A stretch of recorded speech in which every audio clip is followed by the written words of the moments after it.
The morning on Maple Street began with its usual tranquility. Sarah Mitchell had just finished her routine garden maintenance and settled into the rocking chair on her porch. The cool autumn breeze gently caressed her graying hair. "Good morning, Sarah." A woman in jogging attire waved as she walked by. For Sarah, who had spent 35 years teaching elementary school, such friendly greetings were part of daily life. Many of her former students were now raising their own children on Maple Street. "Oh my, look at the time." Sarah checked her watch and quickly stood up. Tuesdays and Thursdays were her days to take her grandson Lucas to Happy Kids Daycare Center. Her eyes fell on the family photo displayed in the entryway, showing her son James, his wife Emily, and Lucas with his adorable smile. James had become a mid-level project manager at Boston Tech, while Emily worked from home as a web designer. With both parents busy on Tuesday and Thursday mornings, Sarah had made it her habit to handle the daycare drop-offs. "Grandma." Lucas's energetic voice echoed as he bounded down the stairs. At just 5 years old, he had an extraordinary ability to bring smiles to everyone around him. "Lucas, put your coat on. It's a bit chilly this morning." Sarah picked up his blue coat and helped him into it gently. Happy Kids Daycare Center was a cheerful building nestled in a quiet residential area. Known for its 15 years of trusted service to the community, it had become a neighborhood institution. "Good morning, Sarah." Kate Wilson, the head teacher, greeted them with her usual gentle smile. She was well respected by parents for her mild temperament and proven childcare skills. "Miss Kate." Lucas ran happily toward Kate. The sounds of children who had already arrived could be heard from inside. Full of energy as always. Kate gently patted Lucas's head while smiling at Sarah. Just then, an unfamiliar young teacher appeared. "Good morning. I'm Jessica Miller. I'm starting work here today." The teacher, who appeared to be in her mid-20s, introduced herself with a somewhat nervous expression. Her neat appearance and sincere demeanor conveyed her enthusiasm for the job. The new name tag around her neck gleamed under the fluorescent lights. "Jessica, this is Lucas. You'll be in charge of him today." Head teacher Kate explained rather hastily before quickly heading to the office. There was something unsettled about her manner. Miss Kate. What about the children with allergies?" Jessica called out anxiously, but Kate's response was surprisingly brief. "The basic precautions are written on the whiteboard in the staff room. Handle things as they come up." Sarah felt a slight unease at this dismissive response. Usually, Kate would give new staff much more detailed instructions, especially regarding children's health matters. She was known to be almost overly cautious about such things. However, this thought was interrupted by her phone ringing. Sarah was surprised to see Emily displayed on the screen. It was unusual for her to call at this time of day. "Mom, I'll pick him up today." "Emily. What's the matter? Aren't you usually busy with work at this time?" "Well, there's something about James." There was an unusual tension in Emily's voice, a hesitant tone that made Sarah uneasy. did something happen? No, not exactly. I'm sorry, I can't say more over the phone. That morning, activities at the center seemed to flow as usual. The new teacher Jessica was enthusiastically engaging with the children, and other staff members carried out their normal care programs. However, there was an unsettling atmosphere created by Kate's occasional muttering from the office and her unusually frequent checking of her mobile phone. At 2 p.m., fate struck suddenly. Teacher. Lucas. Lucas is having trouble breathing. A sudden cry echoed through the facility during snack time. The new teacher Jessica was holding Lucas, who had turned pale.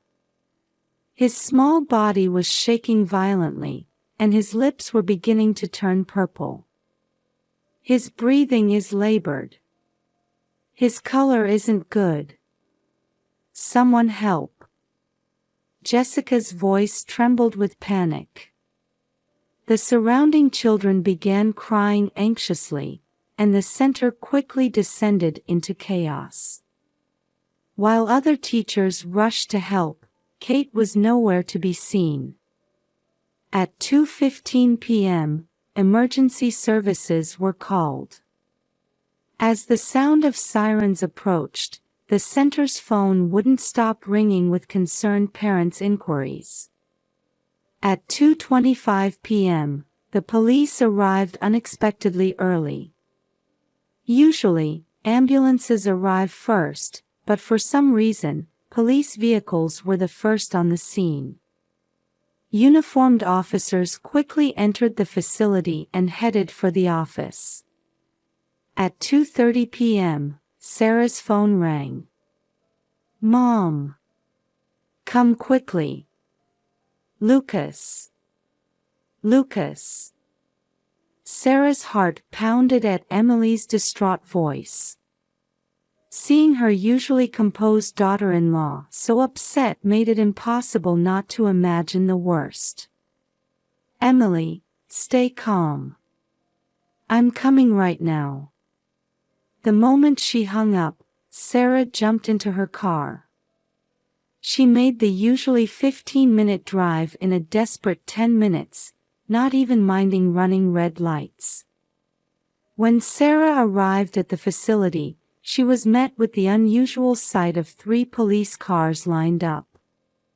Worried parents had begun gathering in the playground, and uniformed officers stood at the entrance, restricting access to authorized personnel only. Mrs. Mitchell. A stern-looking detective was waiting for her at the entrance.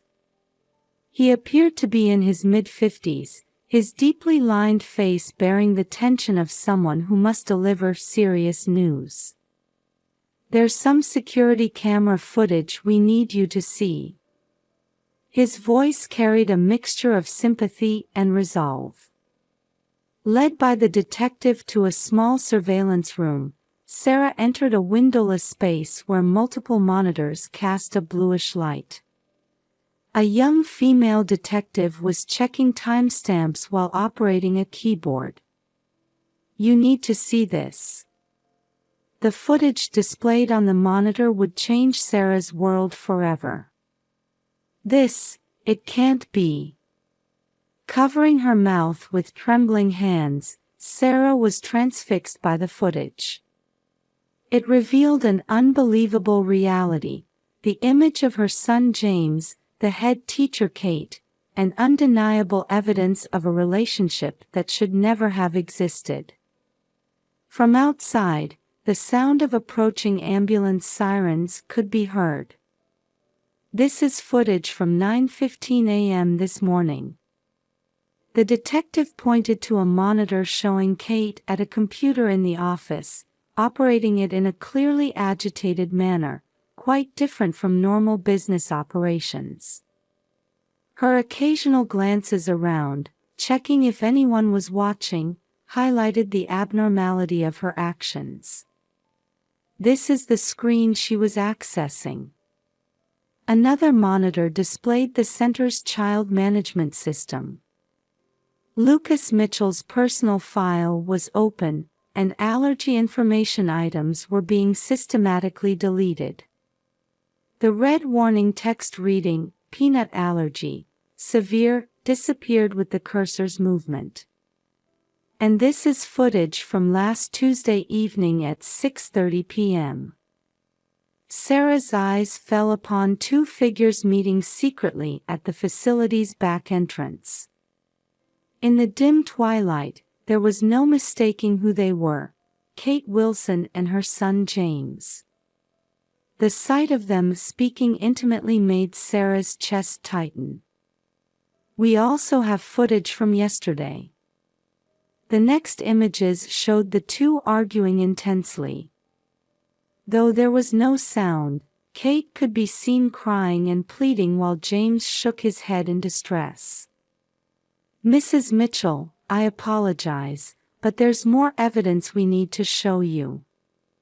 The young detective handed over a tablet showing screenshots of message app conversations. "This can't be the end. What we had was special. Should I tell Emily, or will you? Please, reconsider." 6 months of inappropriate messages. And the final message from 3 days ago. "Stop contacting me. This was all a mistake." Sarah's knees gave out.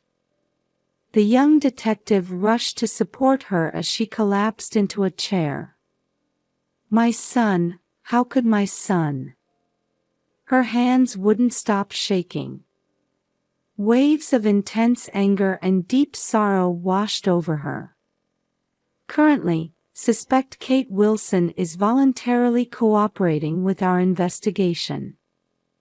The veteran detective's voice seemed to come from far away. "What about Lucas? My grandson?" The female detective gently responded to Sarah's barely whispered words. "The paramedics have arrived and administered first aid. We've been informed his condition is stable."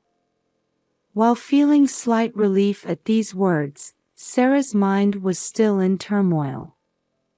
A trusted teacher's premeditated harmful act. Her son's affair. And above all, the fact that her beloved grandson had been put in danger. In the corner of the room, the young detective was checking computer operation records. According to the system logs, suspect Wilson accessed Lucas's health records multiple times over the past week. Everything was connecting. The inadequate handover to the new teacher. Emily's strange phone call. And the oddity in Kate's behavior today. "Mrs. Mitchell." The veteran detective began carefully choosing his words. "Your grandson's accident was no coincidence. This was clearly an intentional." Before he could finish his sentence, the room's door burst open. "Mom." It was James's voice. He stood there out of breath, his appearance disheveled, quite different from his usual neat suit and tie. Sarah turned slowly toward her son. Her eyes held a mixture of sadness, anger, and deep disappointment. In the heavy atmosphere of the surveillance room, James slowly sank into a chair against the wall. His expression mixed fear of the truth he must now tell with resignation to the inevitable confession. "I'll tell you everything." James's hoarse confession went back to a rainy evening 6 months ago. It was a day when he was later than usual for pickup. An important presentation at Boston Tech had run long, and he didn't arrive to pick up Lucas until after 6 p.m. The facility was already quiet, with head teacher Kate the only staff member remaining. From that day, things gradually changed. James's voice trembled. She was such an understanding listener. She would hear my work complaints, sometimes offer precise advice. Police investigation revealed that their secret meetings gradually became more frequent. What started as casual conversations at the facility evolved into meetings at nearby cafes. And then, one day in August, they crossed a line that should never have been crossed. But it was wrong. James covered his face with both hands. Thinking about Emily was torturous. Every time I saw Lucas's face, I felt like my chest would burst with guilt. Meanwhile, Kate's behavior had also changed day by day. Her initial composure disappeared, gradually turning into obsessive behavior. The facility staff had begun to notice changes in her demeanor. According to the suspect's statement, the young detective explained while looking at documents. She wanted to continue her relationship with Mr. Mitchell so desperately that she planned to destroy his relationship with his wife. Kate's plan was meticulous.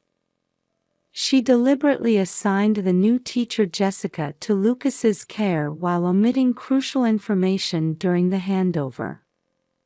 She deleted allergy information from the system, ensuring an allergic reaction during snack time. Then she intended to frame it as Emily's neglect of parental duties. When I tried to end the relationship, Kate changed completely. James's voice broke. I never imagined she would, that Lucas. How could you not notice? Sarah's quiet but anger-filled voice resonated. You're his father, aren't you? How could you not notice your child was in danger? The security camera footage revealed even more shocking facts. Images of Kate altering Lucas's personal file in the office. Scenes of her deliberately giving incorrect instructions to the new teacher Jessica. And the decisive moment when she secretly mixed peanut oil into the snacks. Our investigation has shown. The veteran detective continued quietly. That Wilson has exhibited similar, obsessive behavior patterns in the past. She was forced to resign from her previous childcare facility due to a relationship with another father. The room's atmosphere froze at these words. Mom. Emily. I'm truly sorry.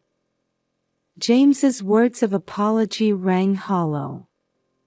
At that moment, the young female detective hurried into the room. Wilson has confessed. Everything, the details of the plan, the motive.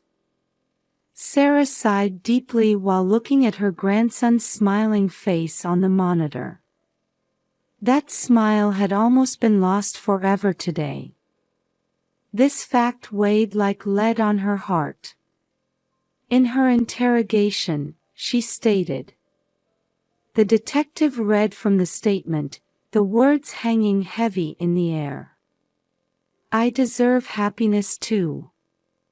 But James, he only had eyes for Emily. So I. In the corner of the room, James just hung his head in silence.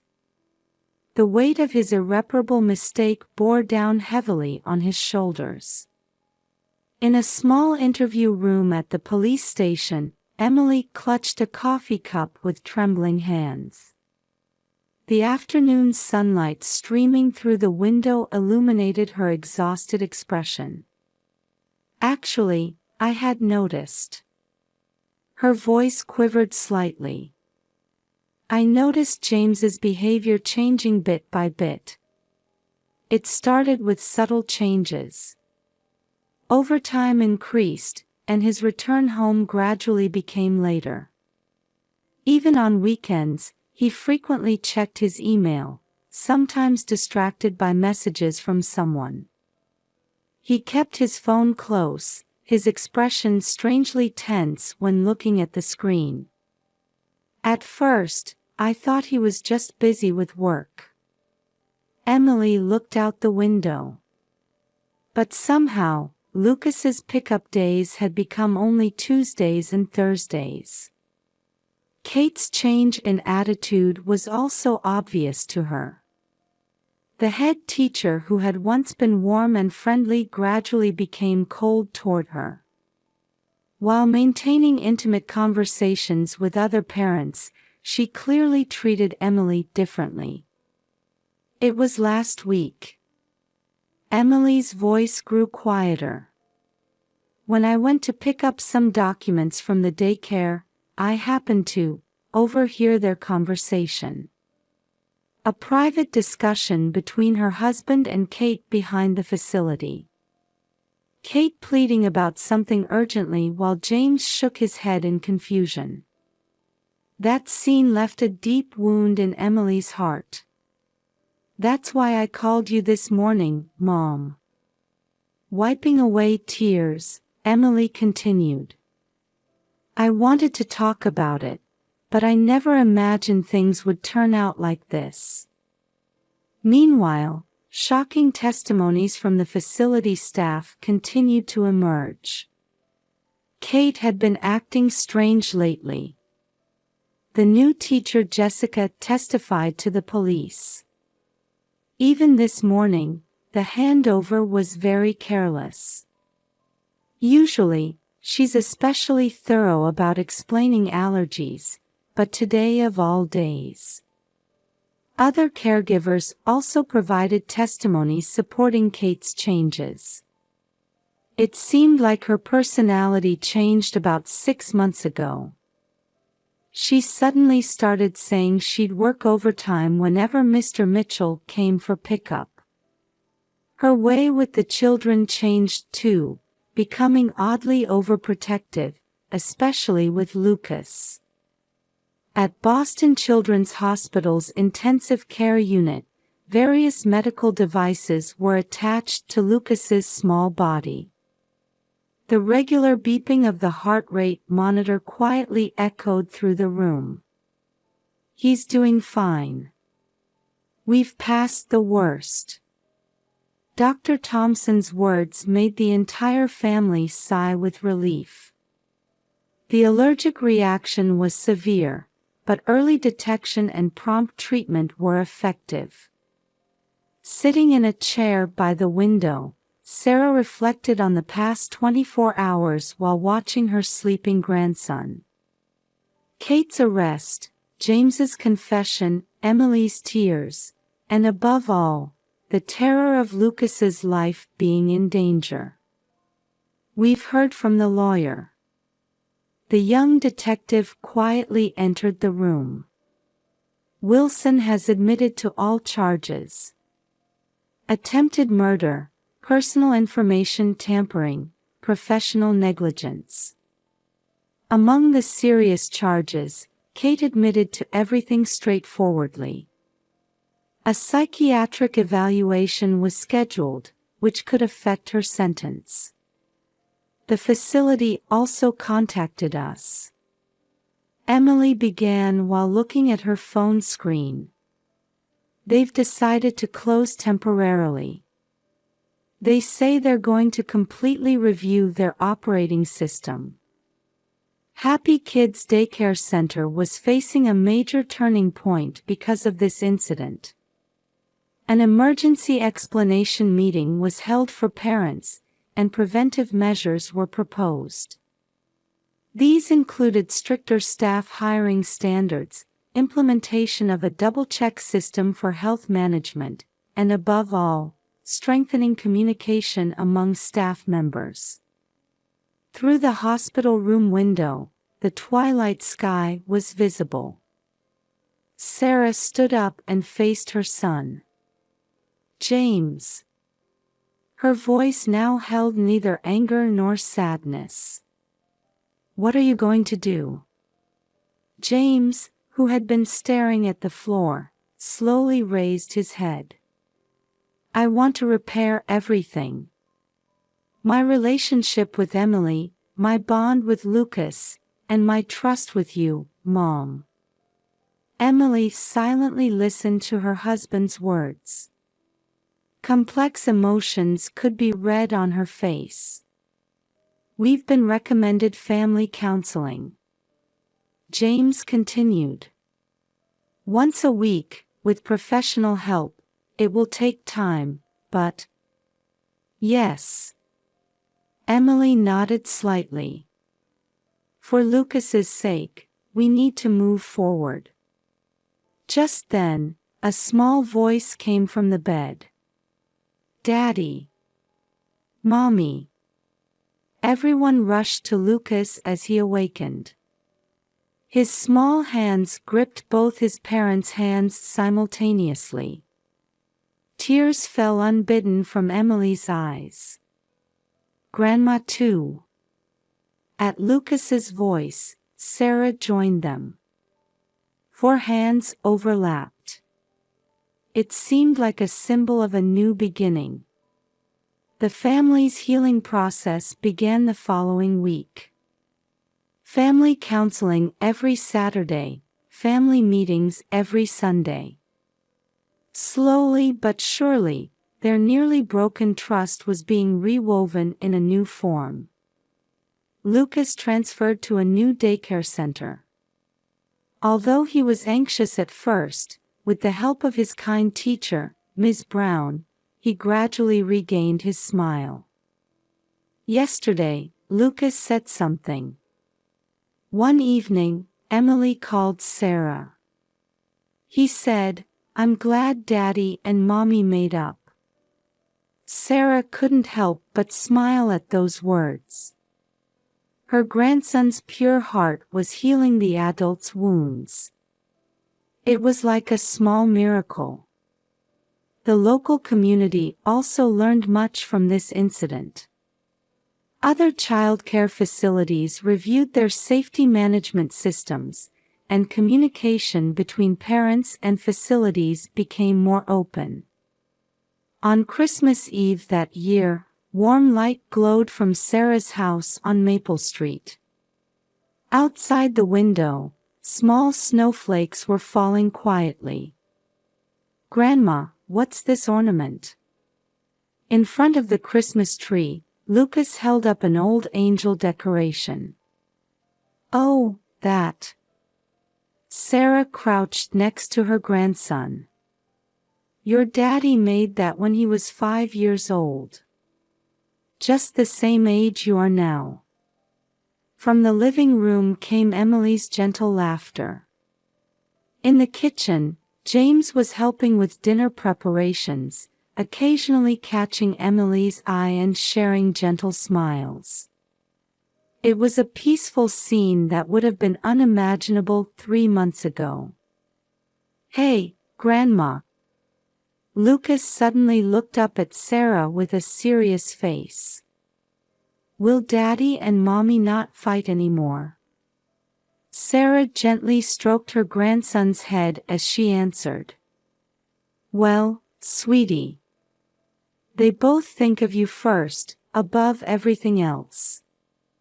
So yes, they'll be all right. The weekly family counseling sessions continue. Regaining damaged trust isn't easy, but Sarah finds hope in seeing the 3 of them facing it together sincerely. At his new daycare center, Lucas has completely regained his cheerfulness.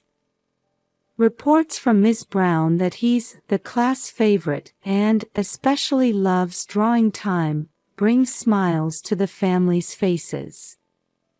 Everyone, dinner's ready. At Emily's call, the family gathered at the table. Traditional Christmas dinner was laid out. The aromatic smell of roasted turkey filled the room. Before we say grace, James began quietly, I want to say something to everyone. All eyes turned to him. Thank you all for these past 3 months. Emily, Mom, and Lucas. His voice carried deep remorse and new determination. I know there will still be challenges ahead. But I will never again betray my precious family. Emily silently took her husband's hand. The gesture suggested the budding of forgiveness and trust. Yes. Let's eat. Lucas's bright voice broke through the solemn atmosphere. Outside the window, the snow was falling harder. The Christmas tree lights cast a warm glow across the room. The old angel ornament swayed gently, as if watching over this family's new chapter. The scars haven't completely healed yet. However, new bonds were definitely beginning to sprout. It was a priceless gift that only a family who had overcome trials could receive. This winter night became a witness to such small miracles.